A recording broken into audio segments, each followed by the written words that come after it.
Коли дитина переглядає мультфільм Валі, то бачить перед собою зворушливу історію про милого робота-сміттяря. Дорослий, що сидить поруч, скоріш за все сприймає це як казку про загиблу планету Земля і людство, що знищило нашу екосистему і втекло якомога далі у космос. Багато хто цінує компанію Pixar саме за такий грамотний баланс, який дає змогу донести до різної аудиторії абсолютно різні меседжі, приховуючи за наївністю глибоку філософію.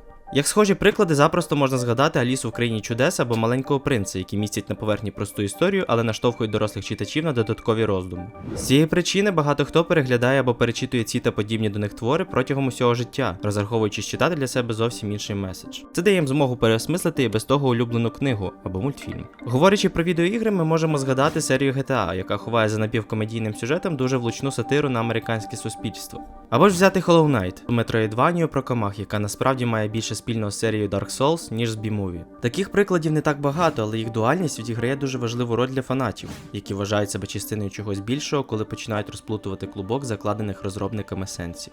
І сьогодні я хочу поговорити про одну з таких речей, а саме про серію The Legend of Zelda. Досліджуючи лор цієї гри, я зрозумів, що це взагалі одна із найпохмуріших речей у відеоігровій індустрії, яка водночас дуже вміло маскується під дружелюбні сімейні ігри. Всі звикли до того, що ігри по Зельді виглядають якось так, приваблюючи увагу гравців яскравими фарбами та ледь не дитячим підходом у дизайні персонажів. Але чи знали ви, що Зельда може бути ось такою? І, наприклад, ось такою? А ще такою, але давайте зараз не про це. Припустимо, що ви гравець, який вперше дізнається про Зельду і намагається знайти більше інформації, загуглив цю назву. Ось перед вами незнайомий ельф з мечем, вочевидь головний герой серії. І ні, його ім'я не Зельда. Ось вам, будь ласка, дівчина в біді, ось якісь пікселі, ось взагалі мультик. Усі картинки максимально яскраві, персонажі милі. Що тут взагалі може бути не так? Насамперед складається думка, що ви натрапили на якесь максимально спрощене для дітей фентезі від тієї ж компанії, що видає ігри серії Super Mario. І це правда. За винятком того, що Зельда, на відміну від Super Mario, завжди була для Nintendo проєктом для демонстрації престижу і нових можливостей. І розробники не просто намагалися йти нога в ногу з часом, а й робити щось нове по відношенню до власних ігор. Наприклад, Majora's Mask – це вкрай обскурний і ризикований проєкт, випущений слідом за найбільш розхваленою грою серії. В її основі лежить трьохденний цикл, проваливши який ви побачите сцену, як на землю падає місяць. І все б нічого, але це все супроводжується дуже моторошними звуками, а головного героя, тобто Лінка, зносить ударною хвилею, що нагадує ядерний вибух.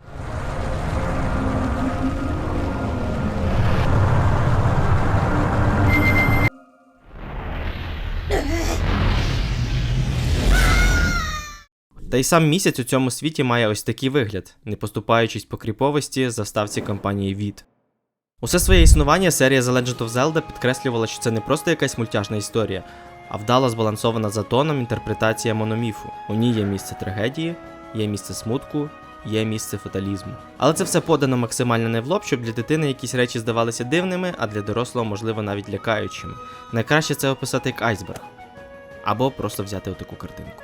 Якщо всі очевидні аспекти Зельди ви напевно зможете дізнатися з будь-яких оглядів або поверхневого ознайомлення з історією ігор на Вікіпедії, то неочевидні і наймоторошніші факти доведеться інтерпретувати і дотискати вже самому. І завдяки цьому я впевнився, що The Legend of Zelda – це дуже темна історія, яка лише вдає з себе казку. Вітаю вас на каналі Штука. Сьогодні ми поговоримо про зворотний бік серії The Legend of Zelda. Ігри по Зельді не дуже популярні в наших краях. Але з чого ж треба починати з огляду на те, що 12 травня вийшла Tears of the Kingdom і одразу ж стала найбільш високооціненою грою за останні 10 років та видала показник у 10 мільйонів проданих копій за перші 3 дні. Моє завдання на сьогодні – познайомити вас з цією серією найбільш нетривіальним способом. З мене контент, з вас вподобайки і підписка. Це допоможе розвитку каналу. Приємного вам перегляду!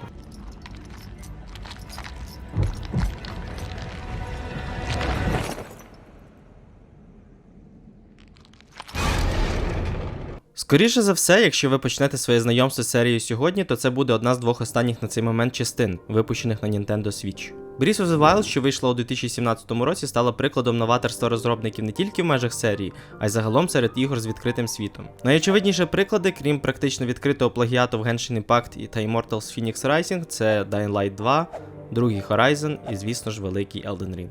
Ключовий принцип Nintendo під час розробки Breath of the Wild – це зробити так, щоб гравець відчував свободу, при цьому контролюючи всі його маршрути. Просторий відкритий світ побудований таким чином, щоб гравець візуально чіплявся за точки інтересу і, прямуючи ними в довільному порядку, отримував приємний досвід пригоди. Саме тому, незважаючи на те, що весь сюжет можна пройти за день, гравці в середньому затримуються в грі на 70 або навіть 100 годин. Breath of the Wild – це дуже мила і красива гра з художньої точки зору, яка сподобається будь-якій аудиторії. Тут навіть монстри мають милий вигляд, і коли гравець їх вбиває, вони просто перетворюються на клубок диму. Здавалося, питання закрите, але давайте подивимось на гру з іншого боку.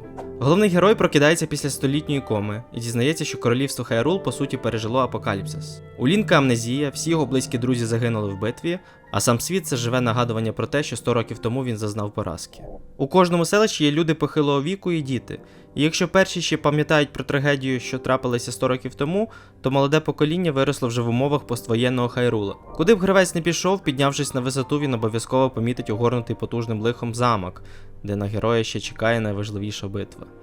І за задумом, гравець не повинен замислюватись про це все, коли займається пошуком кокорського насіння або пошуком скарбів. Але світ Breath of the Wild влаштований так, що рано чи пізно ви натрапите на залишені будівлі, спорожнілі казарми і сліди, по суті, іншої цивілізації, при якій у Хайрулі панував мир.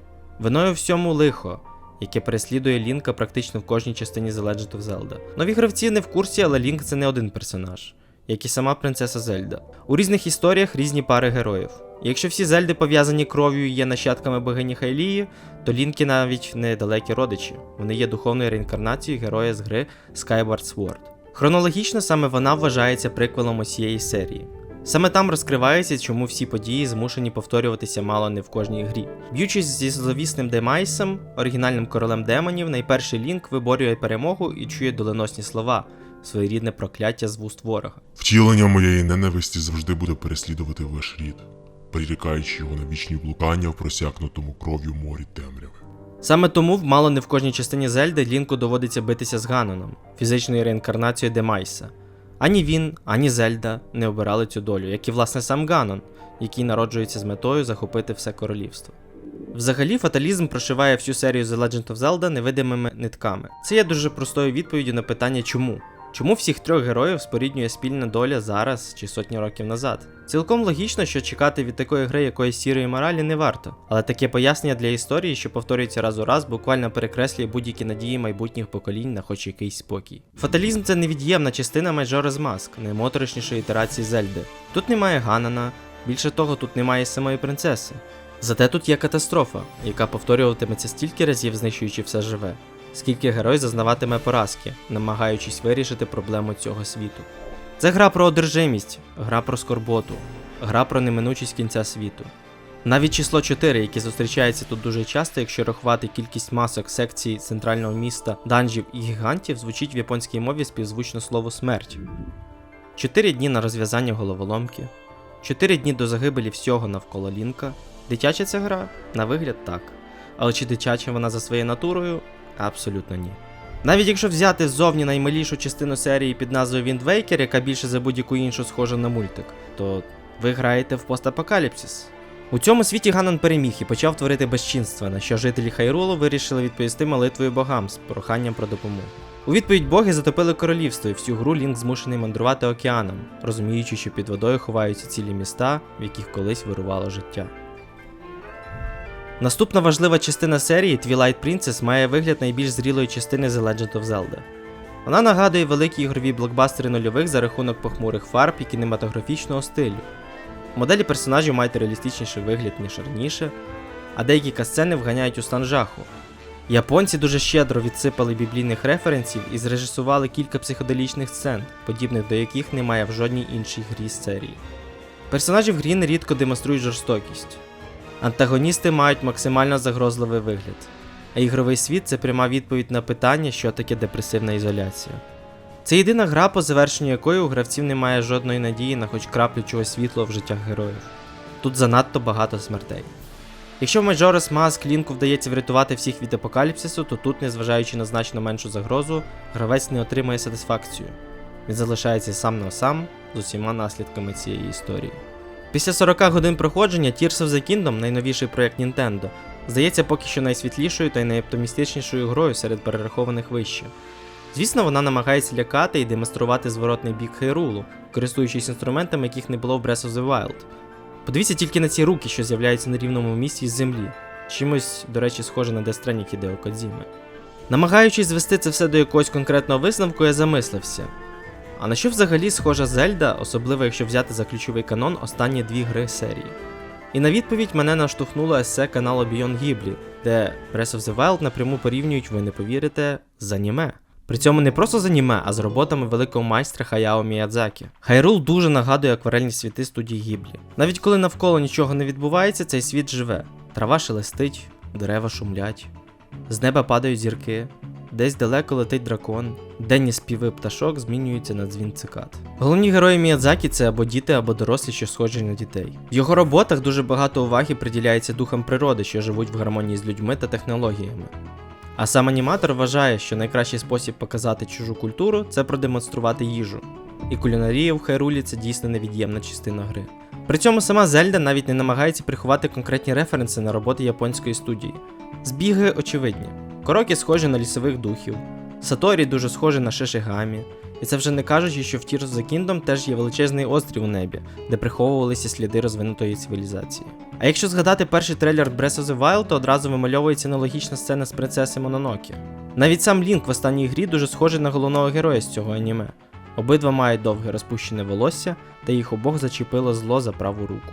І раз вже ми виділили спільне між студією Гіблі та Зельдою, то важливо згадати й щось відмінне.